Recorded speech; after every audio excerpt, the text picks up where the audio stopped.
Hi, fifth graders. Today we're going to be going over the history of the Southern colonies. So we'll look at the Southern colonies first this week, and then next week we will be looking at the New England colonies, and then the following week we will learn about the Middle colonies.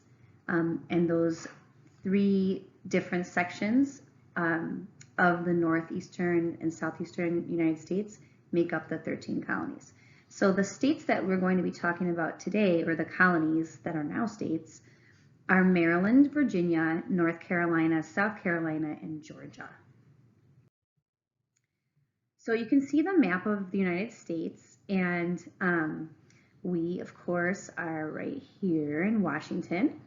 So all the way on the other side of the United States, we've got this whole area right here is the 13 colonies. And we are going to be talking about these states right here, okay, that were originally colonies, and then they became states. So we've got Maryland right here, and then Virginia, North Carolina, South Carolina, and Georgia. You can see from this graphic that the products, the things that were produced in these southern colonies, were tobacco, indigo, which was like used for ink to dye things, rice, and then farm products. There was a lot of farming, and furs. So we're going to go ahead and we're going to read an article about the history of the southern colonies. And we're just going to read it together one part at a time, and then we're just going to go over each of the colonies and some facts about those colonies. So I want you to pay really close attention and stop and review where necessary, because next Tuesday we're going to have a Jeopardy game on Zoom to do to test our knowledge about the southern colonies. So you want this information. Okay, so we start out with like one of my most favorite parts of the colonies is the mystery of Roanoke. I think this is just completely fascinating, and I will put in the extra stuff folder, I will put some stuff about Roanoke, because it is really, really interesting, because it basically disappeared. So we're going to go ahead and read this part of the article, and then we're going to look at our images to our graphics that go with it. Did you know there were 2 failed attempts by the English to settle North America? The most famous is the colony of Roanoke Island, which is sometimes called the Lost Colony. Led by John White, the settlers arrived in 1587. White left the group of 115 colonists, including his daughter Eleanor, and sailed back to England for supplies. He hoped to return within a few months. However, his return journey was delayed for 3 years, and that was pretty common. That happened a lot. When White finally returned to Roanoke, he found the colony abandoned. So remember, at this time, they didn't have a way to communicate with people in England that was quick. You know, they really had to just do things through traveling to England, or from England to the New World. So it's not like they could like call them up and say like, whoa, we're in trouble. You know, something happened in that 3 years from the time that John White left to the time that he came back. There was no sign of what happened to the colonists apart from the word Croatoan carved into a post. What happened to the early Roanoke colonists is still a mystery. Hey, and there's a lot of clues, and historians have debated what they think actually happened to the colony using all of the evidence that they've found. So I'm really excited, because I think we're going to get into that a little bit more later on in the unit. So here's the graphic of John White finding this word, Croatoan, carved into a post. Okay, so then we're going to move on to Jamestown. And you guys learned a little bit about Jamestown in the simulation in the Virginia Company. The first permanent English settlement in America was founded in 1607 in Jamestown, Virginia. It was funded by the Virginia Company of London, a joint stock company. The company hoped to make money by finding gold in Virginia like the Spanish had in South America. So everybody knew about the Spanish finding gold, and this was like a big reason that people came over to colonize us, because they wanted riches. They wanted to find this gold. At first, things did not go well for the colonists at Jamestown.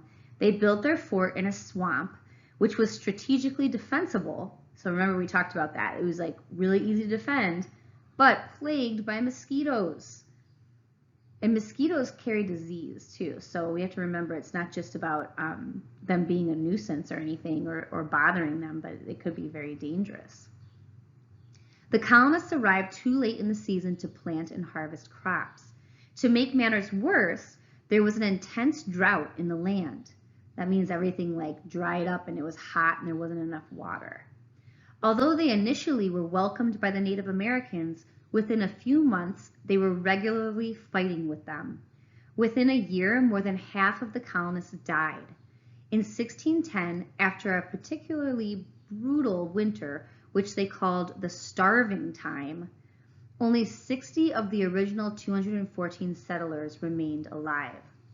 Wow, that does sound brutal, the starving time. So it means they were just not able to eat.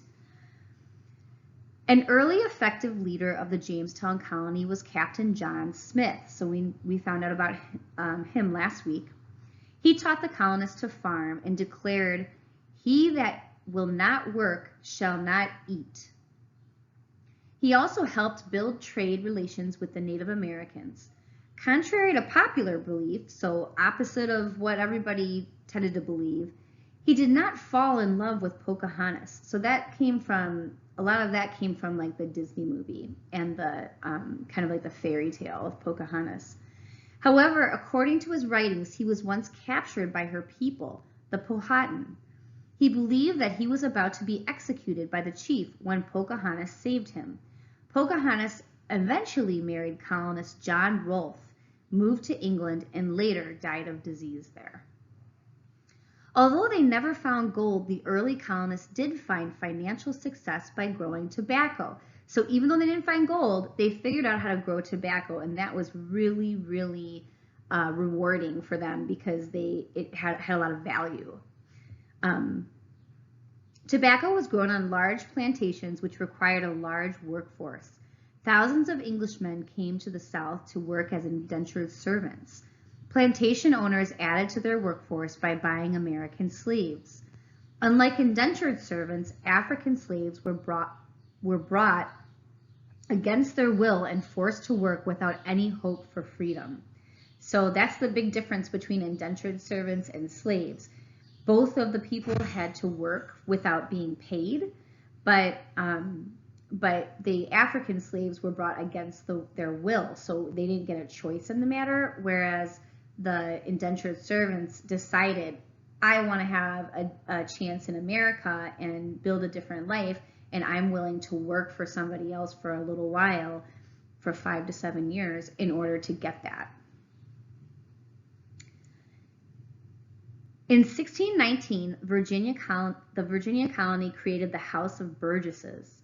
This was the first example of representative government in the British colonies. Only men of English origin who owned land were permitted to vote. So women could not vote. If they weren't English, the men weren't English, they couldn't vote, and the Englishmen had to own land. So it was like wealthy English men who got to vote, and that's it. Okay, so now we're moving on to more history of the Southern colonies with Maryland. Immediately to Virginia's north was Maryland. This colony was a proprietorship, a massive land grant to a single individual named Cecilius Calvert. Calvert was Catholic and wanted to create a haven for Catholics, meaning like a place where all the Catholics could be and thrive. Catholics were a minority religion in England. That means that there weren't very many Catholics. The province of Maryland, which was established in 1632, was named after Henrietta Maria, the British king's Catholic wife. Like Virginia, Maryland's economy was supported by growing and selling tobacco, so that's how they made money.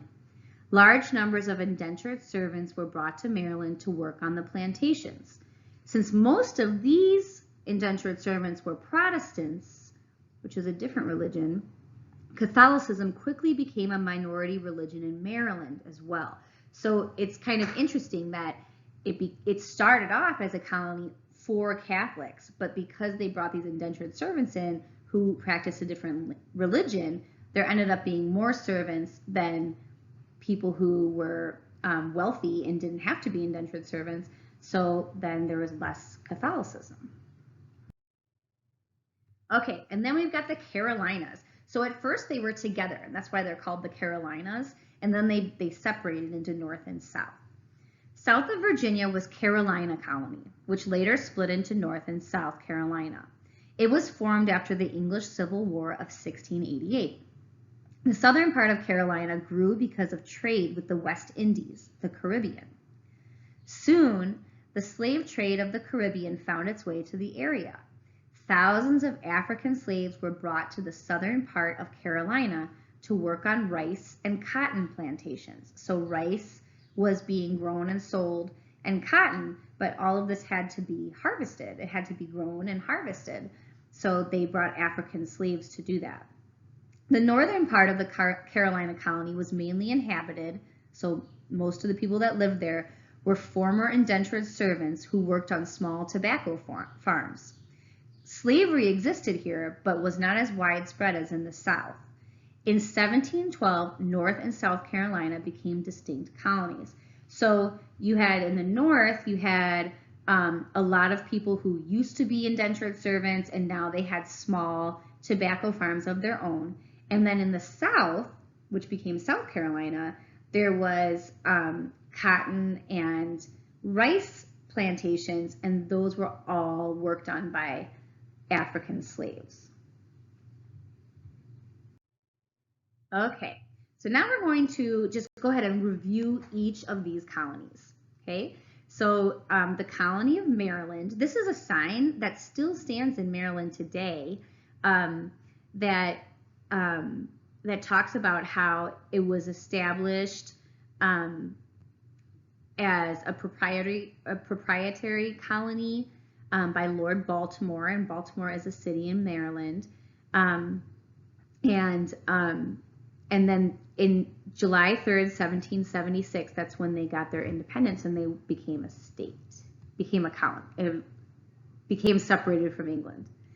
Okay, so then we know that it came to be because of a land grant to Cecilius Calvert in 1632. We know that it was intended to be for the Catholics, as a place for Catholics to live. And we know that they had tobacco plantations and they had slavery. Then we've got Virginia, and this is Captain John Smith. So you can kind of see what a captain would wear at that time, similar to what you guys learned about in our Explorer unit. So Virginia was the first English settlement. Jamestown was in Virginia, and that was in 1607. This colony was funded by the Virginia Company, which is what gave it its name, and John Smith was the leader. Then we've got North and South Carolina. North and South Carolina, here's a picture of slavery. So these are slaves at an auction being sold. It was farmed after the English Civil War in 1688. And then later it split into the North and South Carolina. So North, where there was indentured servants with tobacco farms, or former indentured servants. And then the South, where it was cotton and rice plantations, and those were all worked on by African slaves. And then we've got Georgia. So Georgia, this is General James Edward Oglethorpe's. I don't know if this is his grave or if this is just like a tribute to him, but this stands in Georgia today. It was established in 1732. and it was a colony for debtors. So people who owed money. That's who it was a colony for, or owed and collected money. And then it was intended originally to be a buffer, so to be like a middle place that separated the Carolinas and the Spanish territory. Okay, so the Spanish territory was on one side and the Carolinas, North and South Carolina, were on the other side. And that's what it was intended to be originally. Okay, so you guys will have questions on Schoology about this lesson, and I want you to make sure that you answer the questions on Schoology and really study. You can go back through the presentation if you want to review these things. But your questions would be, how would you describe the culture of the Southern colonies? So if we think about like the culture of Seattle, people in Seattle tend to be very, people tend to like the outdoors, pay attention to the environment, and recycle and use composting. People tend to not be so like, it's not like as fancy as other metropolitan places like Paris or New York. You could say that politically it's mostly liberal, although there are all different people who live here. So those are things that would describe our culture. Okay, there's a big seafood production here. There's a lot of forested area, lots of water. Those things dictate what we do. So how would you describe the Southern colonies as far as their culture goes? And then why do you think the history of the Southern colonies is important today? So why is it important for us to go back and learn about how the 13 colonies came to be, and especially how the Southern colonies operated when they were first settled? Okay, so those are your two questions I want you to try to answer on Schoology in the comments section under this assignment. All right, so the next lesson is going to be also about the Southern colonies, and that's going to be about daily life in the Southern colonies. So you'll learn a little bit about that. And then next Tuesday, we will have a Jeopardy game about the Southern colonies, which will be super fun. Okay, so I will see you next time.